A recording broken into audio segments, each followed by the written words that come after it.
all I hear about is help for youth. What about the older worker who's been hit by redundancies?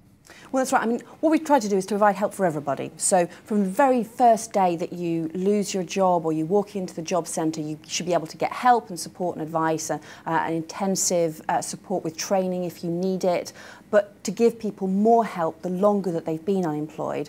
I think the most important thing, actually, for all workers is that we keep up the support for the economy, because we've seen some of the first drops in the number of people claiming unemployment benefit. That's been really welcome. Whereas in the 80s and 90s, we saw unemployment go up actually for years after the recession finished. But we're not through the woods yet.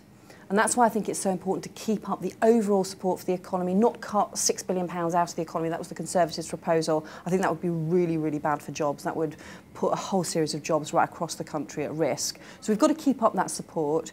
And then particularly for older workers, we've just introduced an extra £10 million of extra support for older people to get maybe specialist advice, maybe early access to help, because although around half of older workers are still finding a job and something to go to before they reach 6 months of unemployment, you can find people can get stuck on the dole for longer and find it harder to get back into work, maybe because of age discrimination by employers, maybe because of different pressures. So we want to make sure there's that extra help, particularly for people who are over 50, particularly for people who might otherwise be thought of approaching retirement, but actually they want to get back to work, they want to be able to find a job.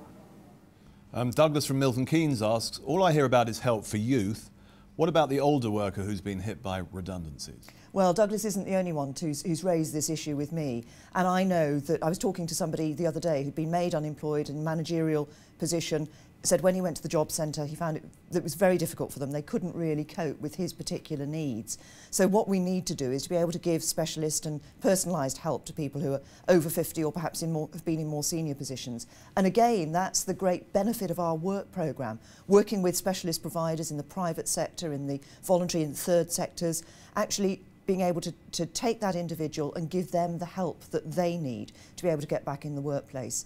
And for those older people who've been out of work for some time, perhaps on incapacity benefit, long-term unemployed, we'd include them in our work programme, which Labour doesn't do. Effectively, at the moment, they've just kind of been pushed to one side. But we would be giving them that help to get back into work under our radical work programme, which is our reform of the welfare system. The third question, Steve, comes from Douglas in Milton Keynes, who asks, all I hear about is help for youth. What about the older worker who's been hit by redundancies? This is something that I think is a very important issue. I spoke at a conference on the employment issues for older workers recently, and I said it's actually very rare to be asked to address the issue because all the focus tends to be on younger workers. One of the things that the Liberal Democrats are very hot on is opposition to age discrimination, because very often older workers, there's this sense of, oh, you know, you're too old, and we really want to crack down on that. You know, society has understood you shouldn't discriminate against someone for being black or disabled or because of their gender, but age somehow seems okay, and we don't think it is. So we want to get tougher on discrimination by employers. We also want to make it easier for people to retrain, perhaps in new areas, because many older workers may have worked, in some cases, in one job or one profession all their lives. And if that's going through a period of structural decline, you know, there just aren't the steel jobs or whatever it happens to be, then you can't just say, well, we'll just hit you with a bigger and bigger stick and force you to apply for jobs if the jobs aren't there. So either we enable people to retrain in new professions, or we as government make sure that the demand in the economy is there for new jobs. And just to give you one example, we think that, again, the priority for the first year of Liberal Democrat government is a kind of green jobs package, where we're improving the infrastructure of the country, whether it's things like home energy efficiency, transport networks, all these kind of things. Things that are good for the long-term health of the economy, jobs that need doing, and very often older workers will have the skills, can move into these newer areas, you know, renewable energy and so on, which maybe a generation ago wasn't available, but uses the skills that they've got.